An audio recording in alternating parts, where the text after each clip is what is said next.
Hello everybody, hope you're all doing well. We are back on the bike again.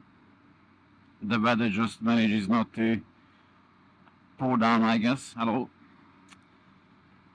So today's video is gonna be about all the modifications I have done to this bike so far. So just to recap it, this is a M1000R.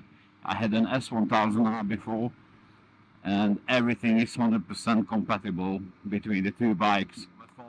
Let's say you're upgrading to an M1000R, you can just, before you trade it in, sell it, just get off everything you like and put it on your M1000R. Still many people are asking me about where did I get this from, where did I get that from. I will try to make it as professional as possible with links as well to each item. Don't hold me to that, because do you mind if I just come here?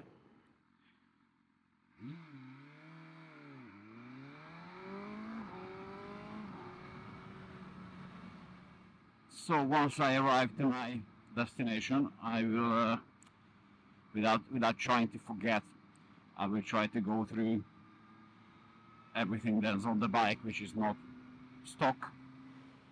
There were also a couple of comments on my last video that what's the point of the video I just made, not this one, obviously the previous one. You know, I'm not giving it the beans, and I don't do wheelies almost and triple digits in a bloody village. Well, why would you do that? You know, why would I compromise myself in a daylight with massive traffic in a village where the limit is 30? That video was exactly what I wanted it to be. It was a chilled ride, almost like a commute, and I was just talking about maybe the everyday usability of this bike and all the small upgrades they done to it compared to the S1000R. I don't see what's wrong with that. Obviously, I'm not handling this bike with a glove. Well, actually, I am. But anyway, so you know, just because I don't upload how I ride every single time, it doesn't mean I don't push it. I just prefer not to make those videos public. Hello everyone. So, as promised, I'm gonna go through all the little bits and bobs I done to the bike. So let's get to it. Many people were asking about this small screen. Well, this is basically from BMW. The M1000R competition pack comes with it. It's not standard on the non-competition model. However, actually I was thinking I'm gonna just get something else for the front of the bike. Not even a screen, just there's that little tiny bracket there underneath, and you can get that from carbon. So nobody else does it in Europe, as far as I know. I looked, but I couldn't find it. It's gonna come from China. Yeah, I don't like the profile of this setup with the screen and the display and the screen. I mean, it looks like reminds me of a Toblerone chocolate. Anyway, moving on. So the headlight, actually, I'm gonna put like a light smoke film on it. I want to do that because I think if you blend it together with all the other black parts of the bike, it's gonna look a bit smaller. Because at the moment, it does look a bit like an ogre, this bike. But you know, I don't hate it, nothing like that. But I think it will just make it look a bit more tidy. The front mudguard, I bought it from a place called Maxi Carbon, and I don't want to slag them off or anything like that. The quality, to be honest, is just on par with the Chinese brands. The radiator guard was fitted by the dealer before I would have actually take delivery of the bike. It's a cheap mod, actually, even from them. It's about 40 something pounds. This carbon tank cover. So this is again not from Europe. That's actually painted on, which I think it's a nice touch, and the quality is okay. Fitment can be sometimes a bit iffy with these China carbon, but usually with some alterations you can make it work. But I installed some protection film. I didn't do the best of the jobs. You can kind of see it coming down here on the side, and then also on this part of the tank, obviously on both sides. It's a UK company again. They call it Invisible Patterns. It's not too difficult to install, to be honest. They give you all the instructions that you would need. Just go ahead and buy it.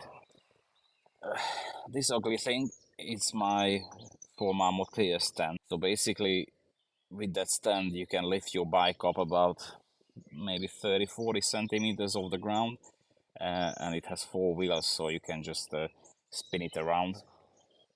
I really like this Motographics tank pad. The reason being is because it doesn't really interfere with the decals of the tag, how the bike comes out of the factory. These carbon bits, again, they're not from Europe, but I couldn't get them anywhere, so I just got with them.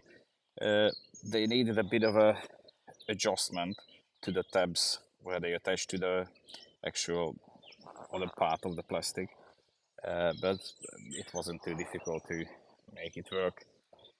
Right, let's get on to the other side. Exhaust is from a UK company called Racefit. They made it out of 100% titanium. This is the Growler X model. It's really nice and it gives the engine tone a deeper sort of growl, as the name would suggest. Tail tidy, I don't think I will put one on this bike. It's not really necessary, you know. I think this is actually the best factory or OEM tail tidy bike I ever bought with. Many people asking about the belly pan. So this belly pan is from Ehrenberger Carbon. This is a German company, and actually they make carbon for motorcycle manufacturers. So they supply the OEM companies. So this is not cheap by any means. I think it's worth it, and you can always sort of sell it on the second-hand market if you wish. So the decal is from a forum member on a Facebook group. The guy is called Christian, and the company is called Crispy Design.